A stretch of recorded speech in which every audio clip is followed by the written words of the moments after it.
Students, आपकी पढ़ाई बहुत अच्छी चल रही है। खूब मन लगा करके पढ़ रहे हो, अच्छे कमेंट आ रहे हैं आपके।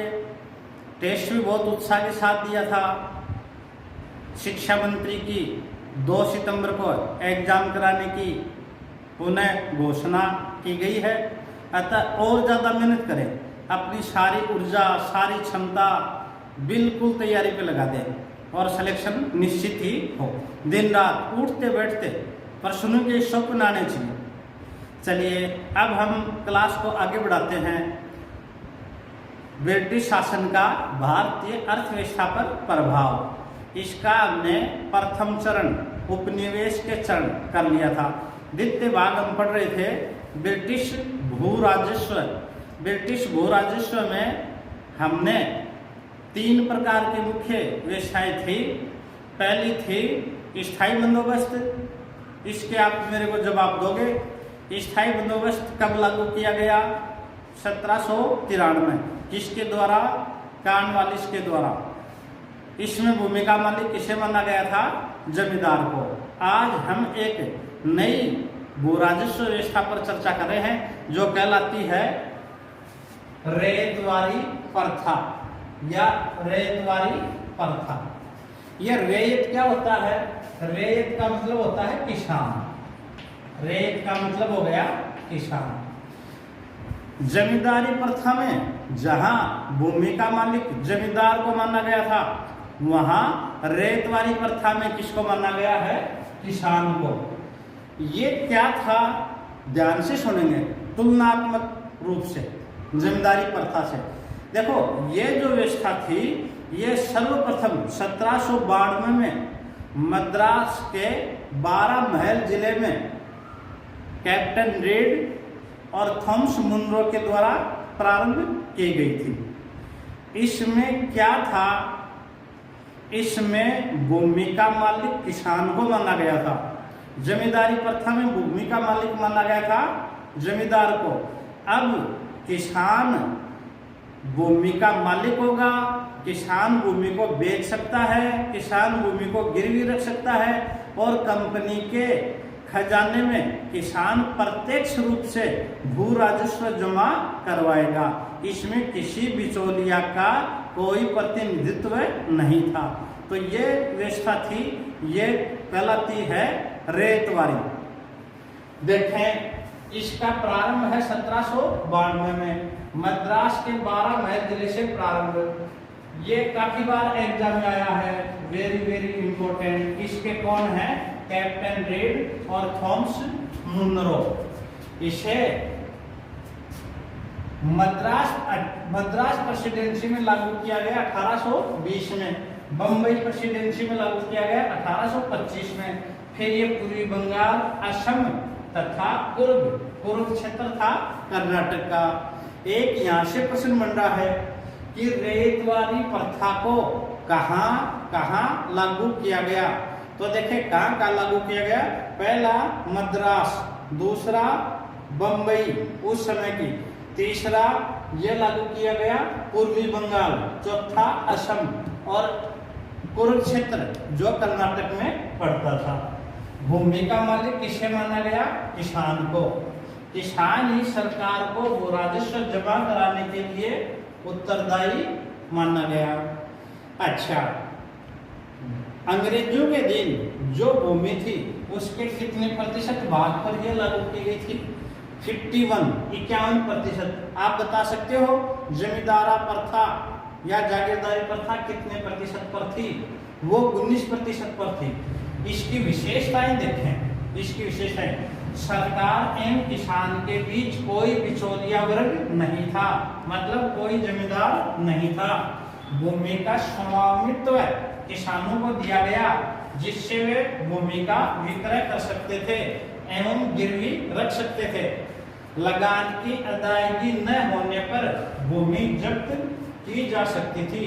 किसानों को उपज का 1/2 भाग राजस्व देना पड़ता था।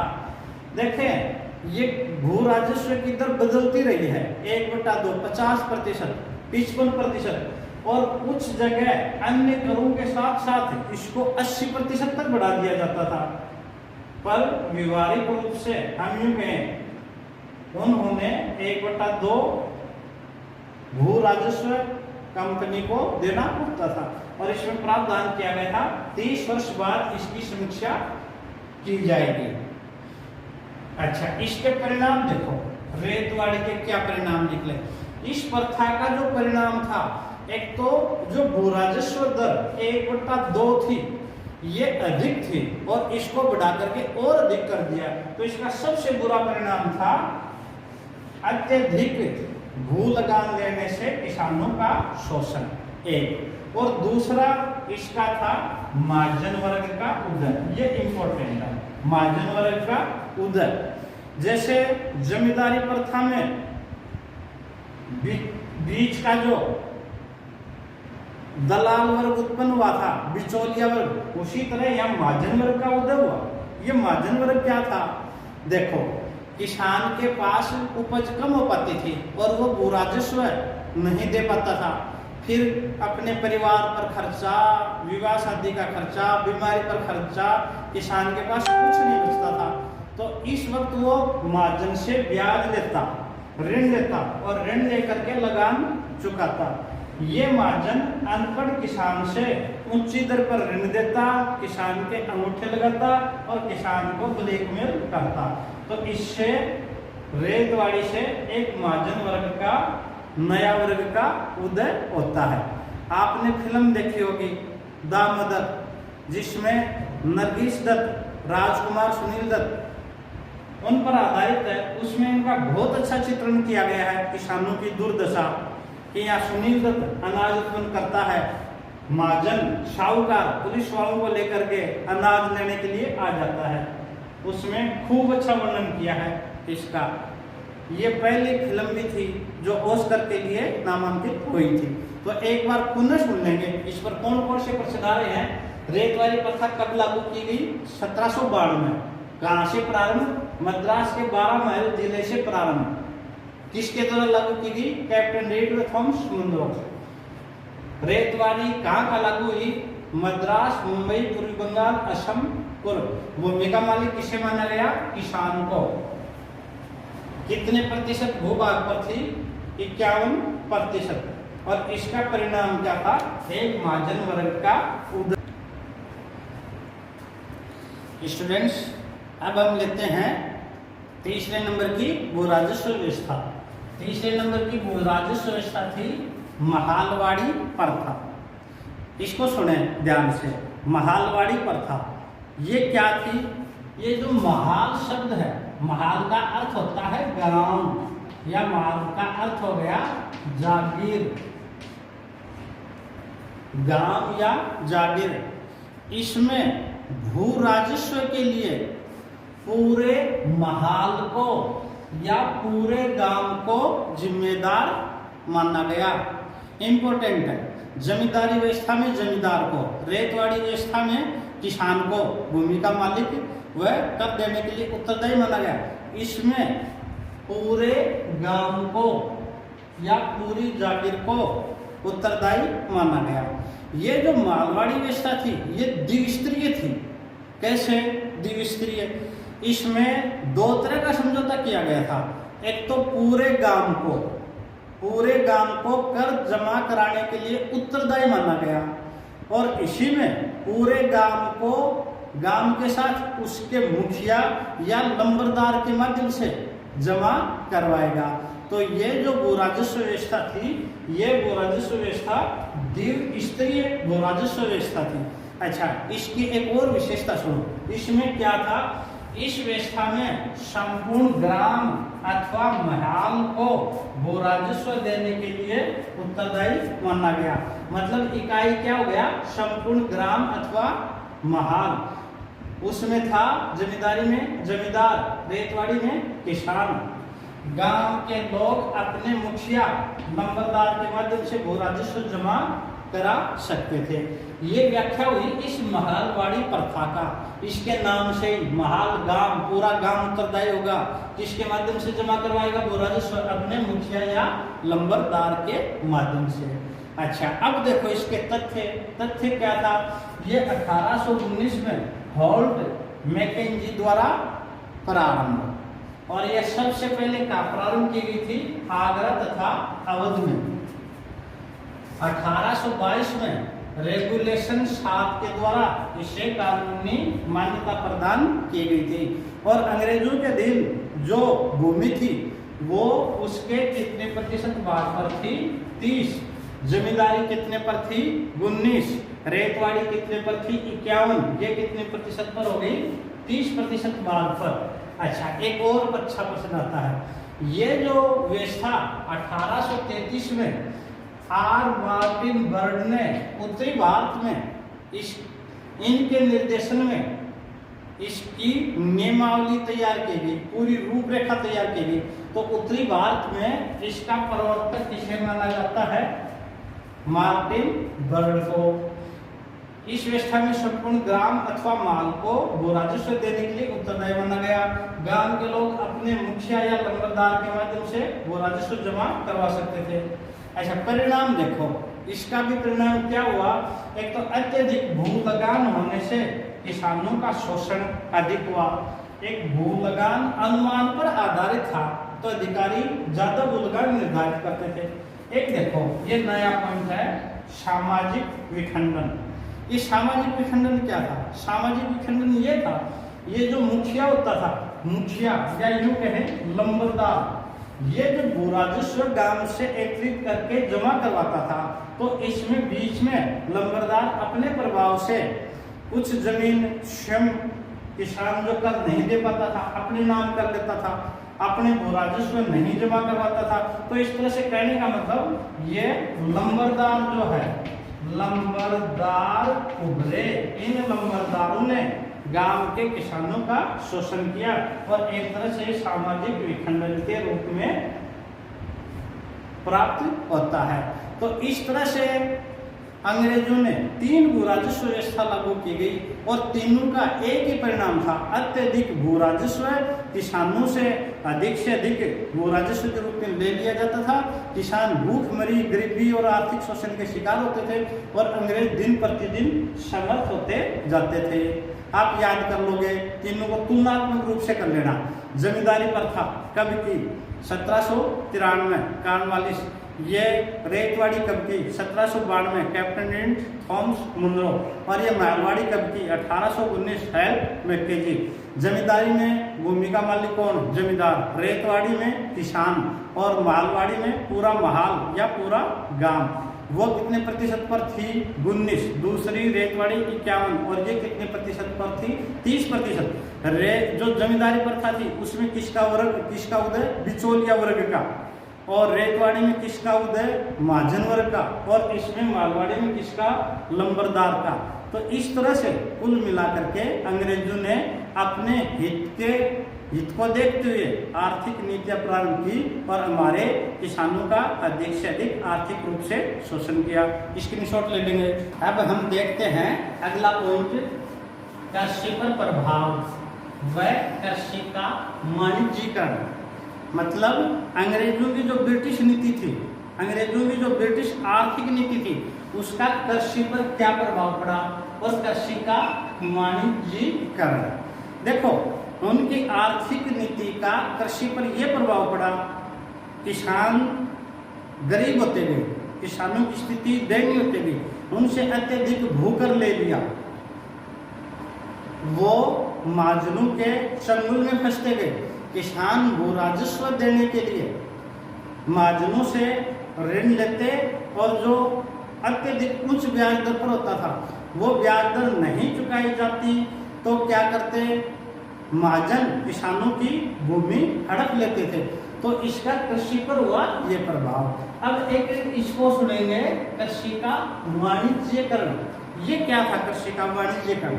कृषि का वाणिज्यीकरण ये था कि अंग्रेज हैं वो भारत को अपना उपनिवेश बनाया। और यह भारत कैसा उपनिवेश था? नंबर 1, यहाँ से कच्चा माल मिल जाए। दूसरा, उनका जो माल तैयार था वो उसके लिए यहाँ बाजार मिल जाए। इस नीति के तहत उन्होंने जो कृषि भूमि है उसका वाणिज्यीकरण किया।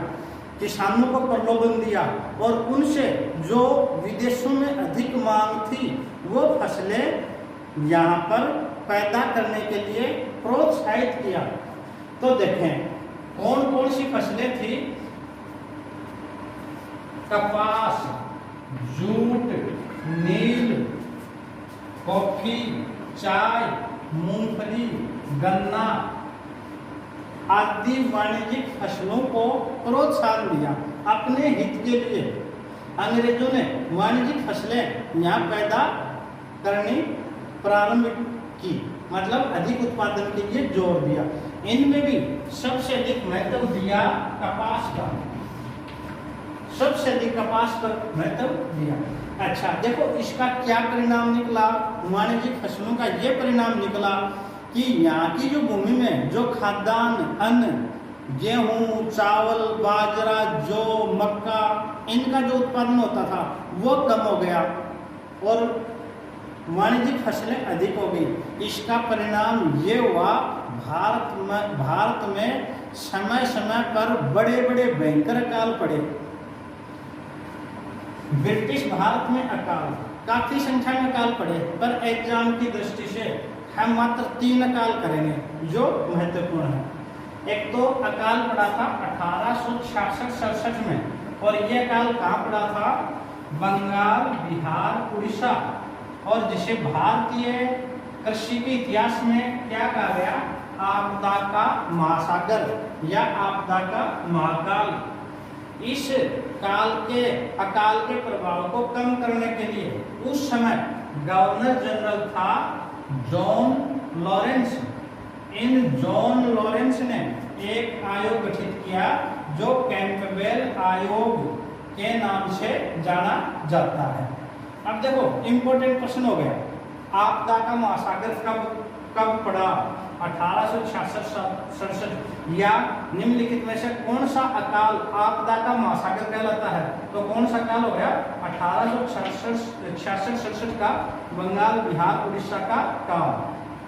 एक क्वेश्चन और बनता है, कैंपबेल आयोग का गठन किसने किया? सर जॉन लॉरेंस ने। दूसरा जो वेरी वेरी इंपॉर्टेंट है, दूसरा बड़ा एक अकाल था 1876 से 78। ये कहाँ पड़ा? मद्रास, बम्बई, हैदराबाद, मैसूर, पंजाब, शिव प्रांत। ये भारत के इतिहास का सर्वाधिक भयंकर काल था और इसमें 50 लाख व्यक्ति मारे गए थे। इस समय लॉर्ड लिप्टन था और लिप्टन ने किसानों की सहायता हेतु स्टेची आयोग का गठन 1879 में किया। तीसरा जो अकाल था वो पड़ा 1899-1900 ईस्वी में। ये कहा था? बरार, मुंबई, पंजाब, अजमेर मतलब उस समय का राजपूताना मध्य प्रांत। इसे 56 काल भी कहते हैं। एग्जाम में पूछा गया है 56 काल कब पड़ा? 1899 से 1900। इसे 56 काल भी कहते हैं।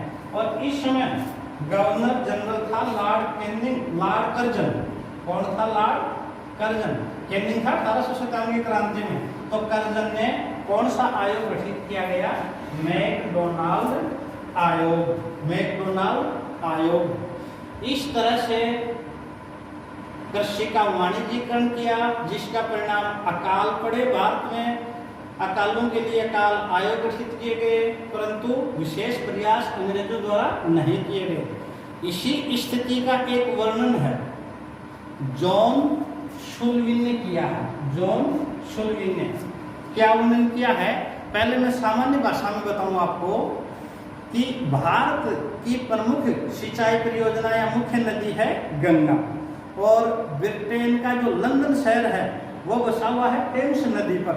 तो ये जॉन शुल्विन क्या कह रहा है कि गंगा के किनारे जो अच्छी चीज थी वो एक स्पंज में भर के और सारी की सारी कहाँ निचोड़ दी गई? टेम्स नदी के किनारे, मतलब सब कुछ इंग्लैंड में ले जाया गया। ये किसका कथन है?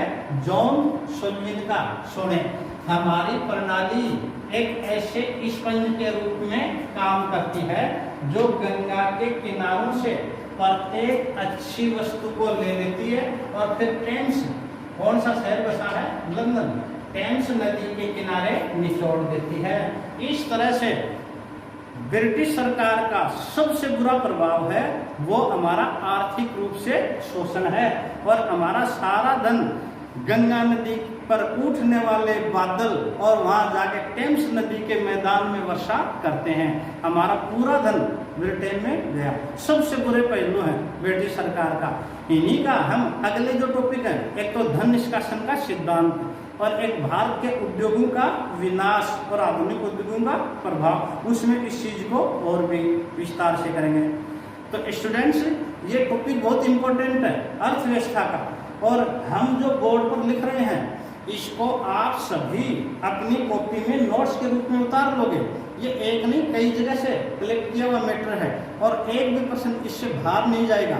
तो इसको आप अपने गाइड पढ़ें, अपनी किताब पढ़ें, अपने नोट्स बनाएं और फिर इनके साथ नोट्स बना के एक तुलनात्मक आप अच्छे एक पन्ने पर इधर जमींदारी व्यवस्था, रेतवाड़ी व्यवस्था, महलवाड़ी और इनके शॉर्ट रूप में छोटे छोटे नोट्स बना लें और एग्जाम से 2 महीने पहले केवल इन्हीं का रिवीजन करो। 20 बार रिवीजन कर दो, सारे प्रश्न याद होंगे। कोई ऐसी चीज ही नहीं है जो हम एग्जाम में भूलेंगे। तो सभी स्क्रीनशॉट ले लेंगे।